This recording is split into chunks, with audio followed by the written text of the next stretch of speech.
d'envoi de la saison 2017 des V2V Endurance Series est donné ce week-end sur le circuit de Barcelone-Catalogne. Nous sommes ici sur la grille de départ des GT Tourisme LMP3 PFV. 25 voitures engagées, le spectacle s'annonce exceptionnel ici sur le tracé catalan de 4 km 655. Alors vous avez vu la nouvelle règle, c'est-à-dire que c'est des pilotes pros qui font les qualifs. On peut les faire aussi, d'ailleurs j'ai roulé. Et c'est les gentlemen qui prennent le départ. Et comme ça, je trouve que c'est un bon mix des choses. Et ça va être rigolo. Alors Pascal Coinon, comment est-ce qu'on se sent à l'aube d'une magnifique saison V2V comme celle-ci ? D'abord, avec un tel soleil, en étant à Barcelone, on ne peut pas se sentir mal. Mais ce qui est le plus intéressant, c'est de voir les plateaux, c'est de voir le travail qui a été fait par Eric Van de Viver pendant l'intersaison. Tout se présente très très bien. On a introduit des nouveaux produits, des nouveaux pneus, où le feedback des équipes est très positif. C'était intéressant de pouvoir tester un peu, d'accorder toujours, je dis, le triangle magique entre le pilote, la voiture et le pneu. Donc il y a eu un petit peu de setup de fait pendant les essais. Et puis tout le monde est prêt à partir. Donc ça va être une très belle course et deux très belles courses pendant ce week-end. Plus que quelques instants avant le départ de cette première course GT Tourisme LMP3 PFV de l'année, 4 heures au programme pour tous les concurrents. La Ginetta numéro 52 a signé la pole position devant la 57, alors qu'en GT, c'est la Renault RS01 numéro 11 de chez AB Sport Auto qui s'élance en tête. Et c'est parti pour cette première épreuve de l'année. Les pilotes gentlemen sont donc au volant. Attention au premier virage. Ça part bien pour la 57. Devant la 52 et la 29, 3 Ginetta aux 3 premières positions. Tout a l'air de bien se présenter au premier virage également. Peloton fourni encore une fois pour cette catégorie. Et on va retrouver Eric Van de Viver en caméra embarquée lors de ce premier tour.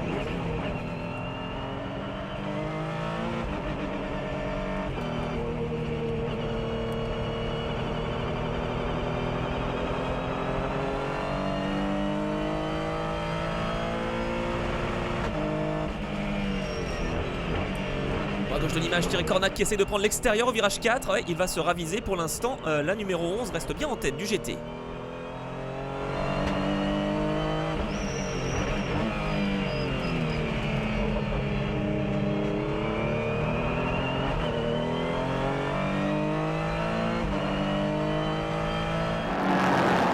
Les Ginetta sont bien partis, elles sont en tête. La 57 de Jordan Sanders devant la 29 désormais de Julien Schell et la 52 de Colin White. Les 3 hommes sont partis tambour battant.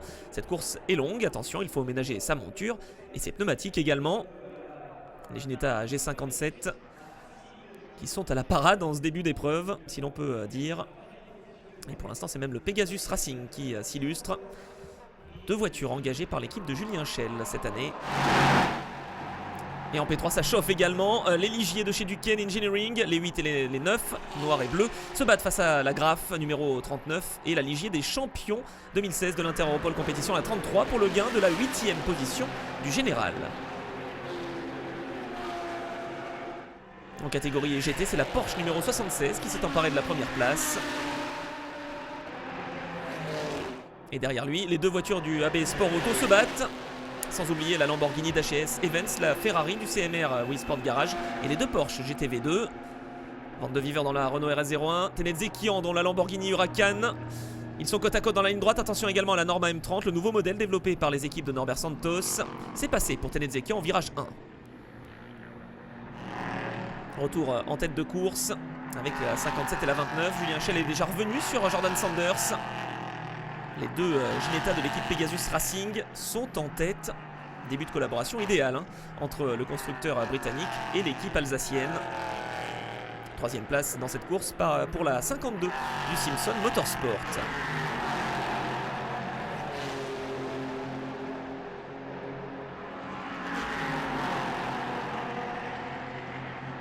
Et dans la catégorie P3, la lutte continue, cette fois entre la 93 et la 8. La 93 qui est pilotée actuellement par Christophe Deculto. Alors que dans la 8, on retrouve Henning Enquist. L'équipe Enrace a l'avantage.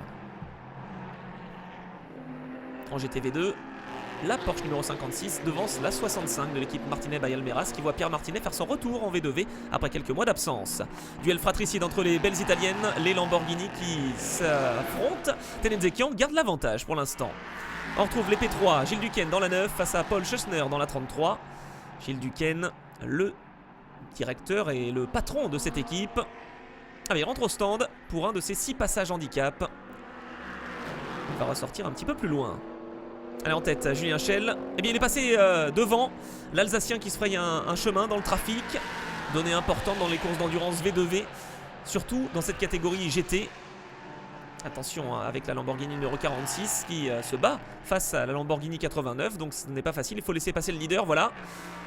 Pas trop de perte de temps pour Julien Schell. La 57 n'est pas loin derrière. Sanders également, des appels de phare hein, derrière Tenezekian. Il est passé deuxième de cette course. Ça passe à l'intérieur, non, pas encore, il doit se raviser. Allez, quelques petites secondes de perdu pour Sanders, mais ça passe, c'est le principal. Allez, on retrouve l'équipe Visium en caméra embarquée, engluée dans le peloton. Thierry Perrier choisit d'effectuer d'entrée de jeu quelques-uns de ses passages obligatoires. Une façon d'équilibrer les performances entre les équipages. Il va repartir dernier, mais avec une piste libre pour tenter de remonter dans le classement.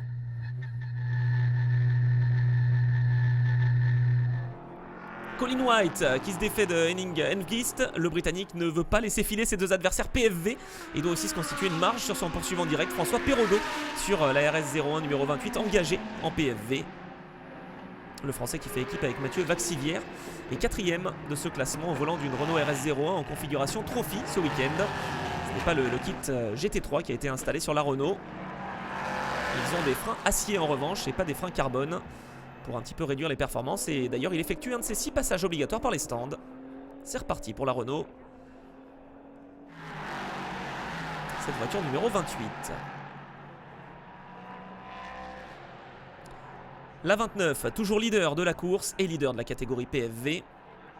Julien Schell au volant, il fait équipe avec Stéphane Raffin ce week-end, mais Stéphane Raffin se sent un petit peu malade depuis quelques jours. Et pour l'instant c'est Julien Schell qui a obtenu une dérogation pour prendre le départ. Belle prestation des Italiens de l'équipe BHK Motorsport. Au fond de l'image, on retrouve la Ligier 735, pilotée par Francesco Dracone. Il est en tête de la catégorie P3 devant la 8 de chez Duquesne Engineering. Henning Enqvist qui va dépasser Pierre Martinet ici, dans ce virage numéro 9. Et on en profite pour effectuer des passages handicap. C'est le cas notamment de la 52, de la 22 de l'Inter-Europol Compétition et de la 8, on en parlait, la Ligier de chez Duquesne.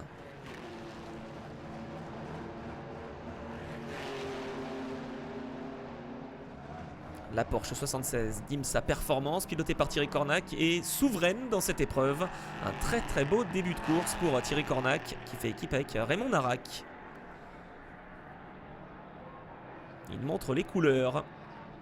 Les couleurs de l'équipe IMSA Performance.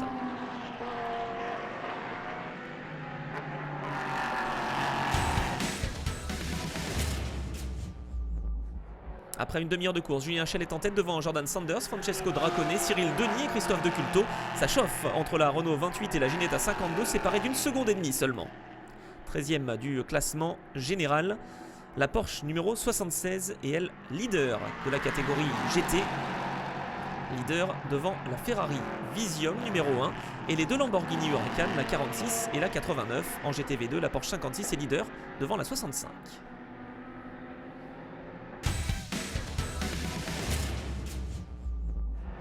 Oh, on en parlait, la Ginetta 52 dans le bac à gravier, en compagnie de la Renault 28. Que s'est-il passé? Oui, là, certainement une incompréhension, j'imagine.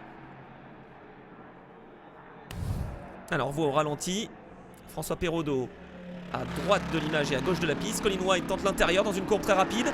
Oui, il y avait manifestement pas la place de passer pour le Britannique. Les 2 voitures partent en travers dans un balai parfaitement symétrique. On appréciera.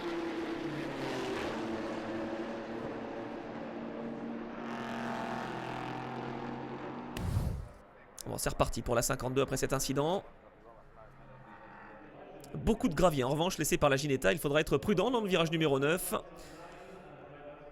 Pas se faire piéger dans cette courbe rapide. Et quelques instants plus tard, Colin White s'engouffre dans la voie des stands. Il va laisser sa place au jeune Senan Fielding. On va le retrouver après son relais.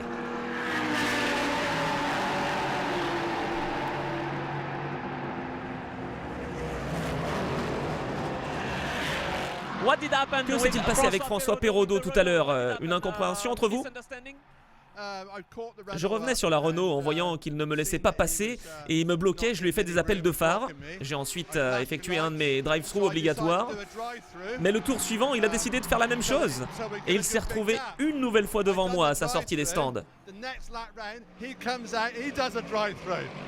Je lui ai fait des appels de phare de nouveau, j'ai tenté ma chance en plongeant à l'intérieur du virage numéro 9. Mais il a fermé la porte et nous nous sommes touchés. Heureusement, la voiture n'a subi aucun dégât, mais les commissaires ont mis un peu de temps à me sortir du bac. Nous sommes encore en course, c'est bien le principal. Après cet incident, la Ginta 52 repart en 11e position, alors que la Renault RS0 numéro 28 de Perraudot et Vaxivière, qui a été innocenté par les commissaires de course, est repartie 8e.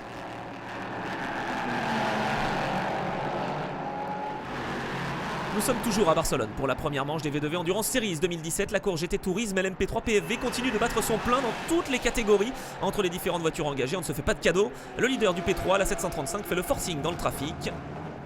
Et dans cette catégorie, justement, on retrouve les deux Ligier, numéro 22 et 33, les jaunes et verts de l'équipe Inter Europol Compétition, qui encadre la voiture de chez Wintech, la numéro 7, pilotée par Cyril Denis.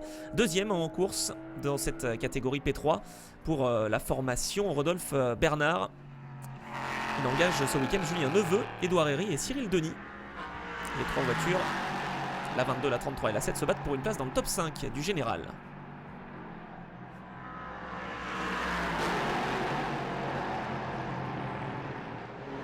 Début de course exceptionnel pendant ce temps pour l'équipe Pegasus Racing. La 57 a repris l'avantage sur la piste devant la 29, à la faveur des drive-through peut-être également. Et dans le stand de la formation alsacienne, on est naturellement très concentré. On regarde tous les écrans pour essayer de concocter la meilleure stratégie. En GT, la Porsche numéro 76 devance la Ferrari numéro 1 alors que Raymond Narac s'apprête à prendre le volant. L'équipe Visium qui est à l'attaque pour remonter. Ils sont à 2 tours des leaders de la catégorie. Les champions 2016 et 2015 également sont à l'attaque.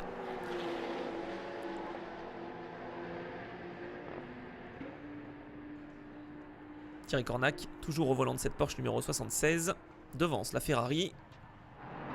Oula, attention au virage numéro 11, les deux voitures, on les retrouve. C'était très juste, mais ça passe pour la Ferrari. Il récupère donc un tour face à la Porsche numéro 76.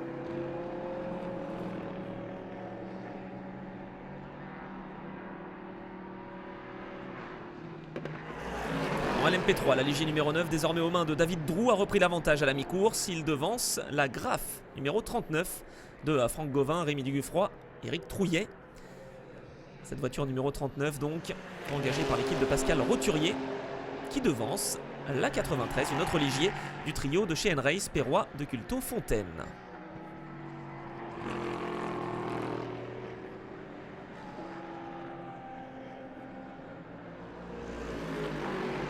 La prochaine vague de ravitaillement est imminente, les spectateurs sont très attentifs dans les stands et le bal est lancé par la Renault numéro 11 autour de CMR Wisport Garage, la 44.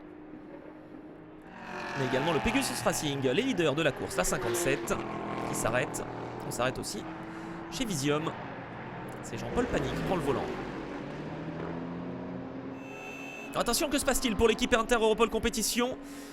Les deux Ligier JSP3 de l'équipe polonaise championne LMP3 sont entrés dans le garage. On va essayer de comprendre ce qui s'est passé avec l'Allemand Martin Hippe, pilote l'année dernière, et cette fois-ci qui a la casquette d'ingénieur.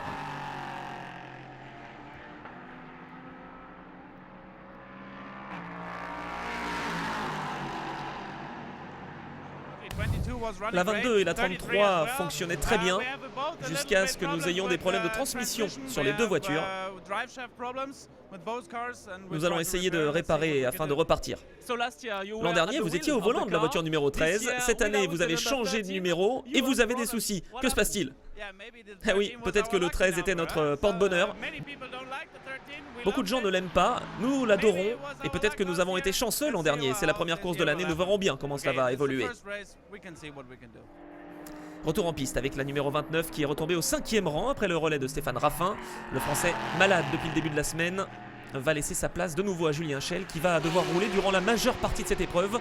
Pas évident physiquement de tenir quasiment 4 heures tout seul, mais l'Alsacien veut terminer la course. Le soleil se couche à Barcelone, la luminosité diminue, la 57 est donc en première position, aux mains cette fois-ci de Neil Muston, le Britannique qui se défait du trafic et qui semble contrôler la course et la catégorie PFV. Il est derrière pour l'instant la Porsche numéro 56 sur cette piste et la Renault numéro 28. Ça passe sans problème au virage numéro 1.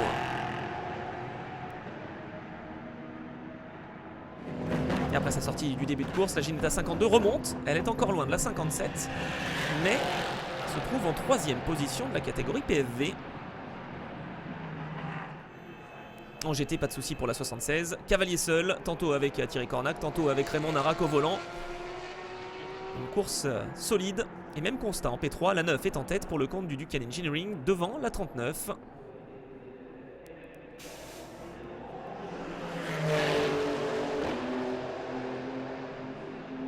Les deux voitures roulent bien et dans le clan Duquesne, on peut donc être satisfait. Gilles au premier plan est ravi. On retrouve Éric Trouillet, deuxième en caméra embarquée dans le trafic.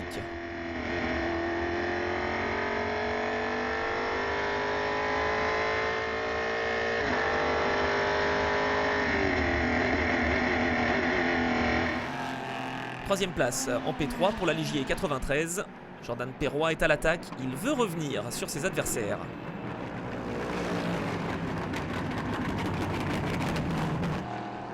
Et en PFV, même chose pour la Ginetta 52 qui va enchaîner les meilleurs tours, cette fois-ci aux mains de Charlie Robertson qui a pris le volant. Le Britannique est très motivé, il nous montre et nous prouve une nouvelle fois qu'il est vraiment très expérimenté pour son jeune âge.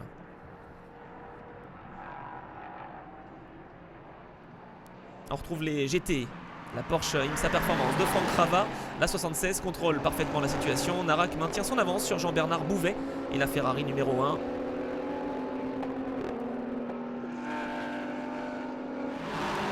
Et on entre dans la dernière heure de course. La 57 s'arrête au stand. Mike Simpson, le pilote d'essai maison Ginetta, prend le volant. Dans la 9 de chez Duquesne, Nelson Pensiat-Ici est monté à bord. Il attaque comme un beau diable, le pilote WEC. On s'arrête aussi chez Ginetta, chez Simpson Motorsport. Oh, une voiture au ralenti. J'ai l'impression que c'est une Ginetta à coup de théâtre à Barcelone. Les leaders de la course sont à l'arrêt dans la ligne droite. C'est l'abandon pour Mike Simpson et l'équipe Pegasus Racing. Alors que la Ligier numéro 39 du Graph a hérité de la première position au général avec l'arrêt de la numéro 9. Mais il y a un homme à surveiller, Charlie Robertson dans la 52. Le Britannique enchaîne les tours rapides. Il veut revenir sur le podium du général. Et à moins de 45 minutes de l'arrivée d'ailleurs, c'est ce qu'il va parvenir à faire. Il remonte en 3e place. Il est parti à la chasse de la Ligier numéro 9. Perrois sur la 93 et 4e désormais. Il veut revenir sur les leaders de la catégorie P3. Ça devient très serré cette course alors que la nuit est tombée. La visibilité n'est donc pas évidente. Plus de 30 minutes à parcourir. Éric Trouillet sur la Ligier numéro 39 est en tête désormais. Mais la 9 et la 93 vont revenir fort dans la nuit espagnole. N'oublions pas non plus la 52 bien sûr.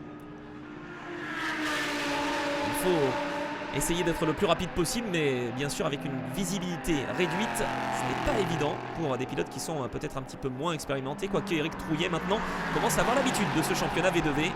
Vice-champion l'année dernière, catégorie P3, on le rappelle. Jordan Perrois à l'image, il est revenu dans le tour de ses adversaires, un final explosif ici à Barcelone dans le cadre de cette catégorie V2V, catégorie GT Proto LMP3. Dernier passage par les stands, c'est le cas des leaders de catégorie GT et PFV à la 76 qui devance la 52. Alors qu'Éric Trouillet lui mène l'épreuve. Mais attention au retour de Charlie Robertson sur la 52 et de Nelson Pensiat-Ici sur la numéro 9. La tension est à son comble. On se défait du trafic. Nelson Pensiat-Ici qui revient fort.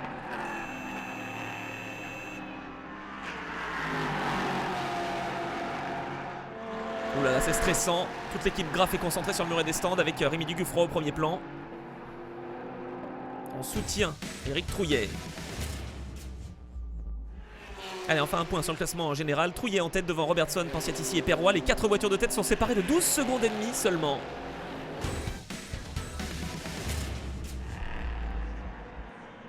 Et c'est passé pour Charlie Robertson, nouveau leader dans cette épreuve. Quelle course de l'équipe Simpson Motorsport. Attention derrière avec Pensiat ici face à Trouillet pour le gain de la deuxième place au général. Il se décale avant le virage numéro 10. Est-ce que ça va passer? Non. Il se ravise. On retrouve Trouillet en caméra embarquée à la chicane.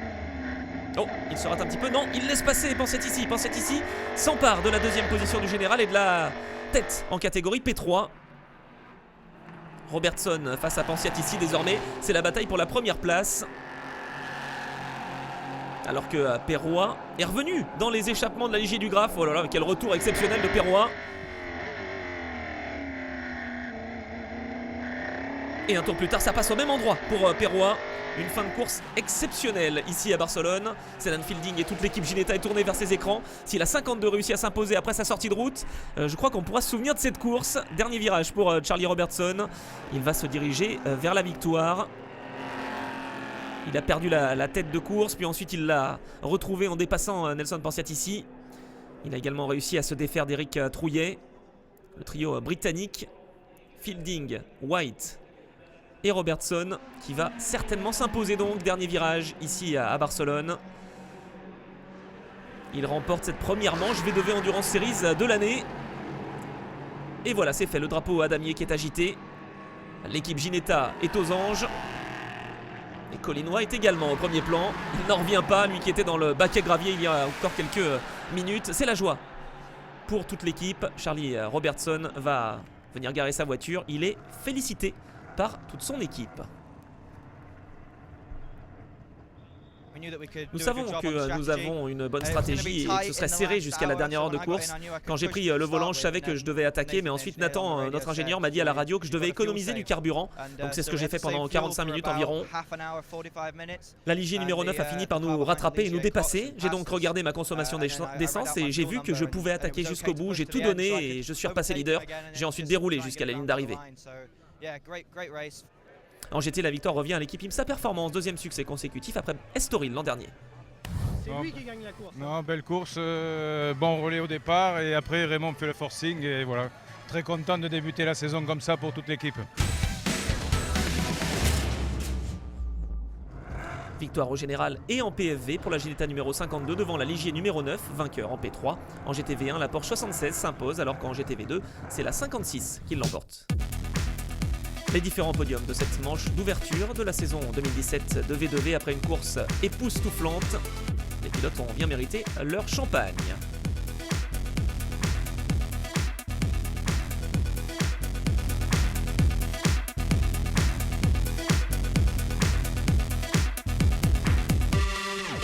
Barcelone, c'est terminé. Merci à toutes et à tous pour votre fidélité. On se donne rendez-vous en direct sur notre page Facebook le week-end du 30 avril au Portugal pour la deuxième manche des V2V Endurance Series. Le résumé complet de l'épreuve sera à suivre, bien évidemment, sur Motorsport TV.